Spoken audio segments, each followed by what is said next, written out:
Alors que la deuxième partie de la saison 6 de Vikings arrive enfin sur Netflix, découvrez 5 anecdotes insolites sur le peuple viking que vous ne connaissez peut-être pas. Il aura fallu attendre un certain temps mais les derniers épisodes de Vikings sont enfin disponibles sur Netflix. Dès ce 1er juillet, les fans pourront découvrir la partie 2 de la saison 6 de la série culte, achevée en 2020. La première partie de la saison 6 se terminait sur un énorme cliffhanger à l'issue du combat fratricide entre Bjorn, Alexander Ludwig, et Ivar, Alex Høeg Andersen. Les destins des descendants de Ragnar, Travis Fimmel, vont se jouer dans les 10 derniers épisodes de l'ultime saison. À l'occasion de la fin de la série, enfin disponible sur Netflix, on vous propose de revenir sur 5 anecdotes que vous ne connaissez peut-être pas sur le peuple viking au cœur de la série créée par Michael Hirst, qui a eu droit à un spin-off Viking, Valhalla, également disponible sur Netflix. Les Vikings n'étaient pas tous blonds aux yeux bleus. Même si Viking est basé sur de véritables faits historiques et des contes et légendes nordiques, elle reste une œuvre de fiction qui prend quelques libertés.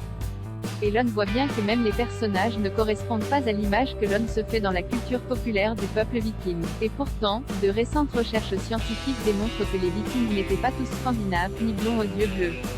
La plus vaste étude génétique jamais menée sur les Vikings a été réalisée une équipe internationale de chercheurs grâce à l'extraction et le séquençage de l'ADN présent dans 442 ossements d'hommes, de femmes, d'enfants et de bébés remontant pour la grande majorité à l'ère viking, entre 750 et 1050 après J.C. Les résultats, publiés dans la revue Nature, laissent entendre que les Vikings n'étaient pas un peuple homogène mais métissé, notamment avec d'autres populations qu'ils rencontraient lors de leurs explorations et qu'il était plus souvent brun que blond. Les Vikings naviguaient avec leurs chats bien qu'on ne voit pas beaucoup d'animaux domestiques dans la série. Les Vikings aimaient la compagnie des bêtes, et notamment celle des chats, qui l'emmenaient avec eux sur leurs bateaux d'expédition. C'est ce qu'a révélé la première étude à grande échelle de l'ancien ADN félin présentée à Oxford en 2016 pour savoir comment ont été domestiquées ces petites boules de poils et comment ils se sont répandus. Et l'on apprend qu'une vague des expansions a mené les félins vers d'anciens marins, agriculteurs et vikings grâce à des connexions ADN établies en Allemagne. L'étude, relayée par Trust de MyScience, explique qu'avoir des chats à bord des navires était probablement encouragé à l'époque afin de pouvoir se débarrasser des rongeurs durant les voyages.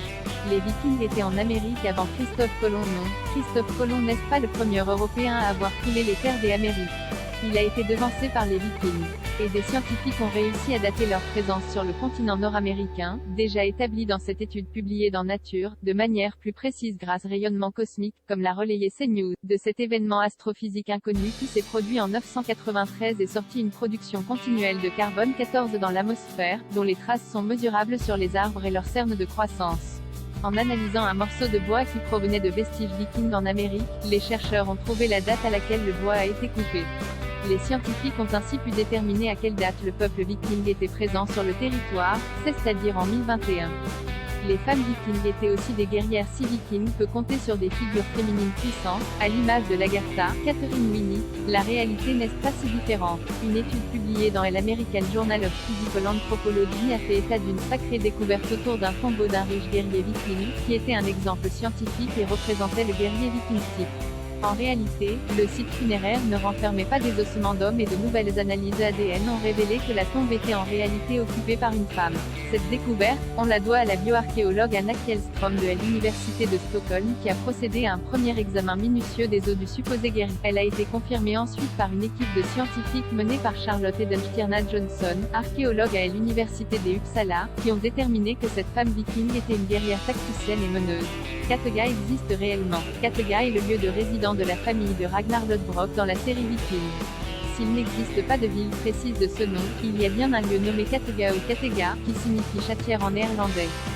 Il s'agit d'un espace maritime qui comprend plusieurs détroits au sud et une baie au nord et qui s'étend entre le Danemark et la Suède. Le nom de cet espace a sûrement été choisi du fait de sa position centrale, reliant les pays et Europe du Nord, qui permet ainsi de connecter tous les personnages de la série.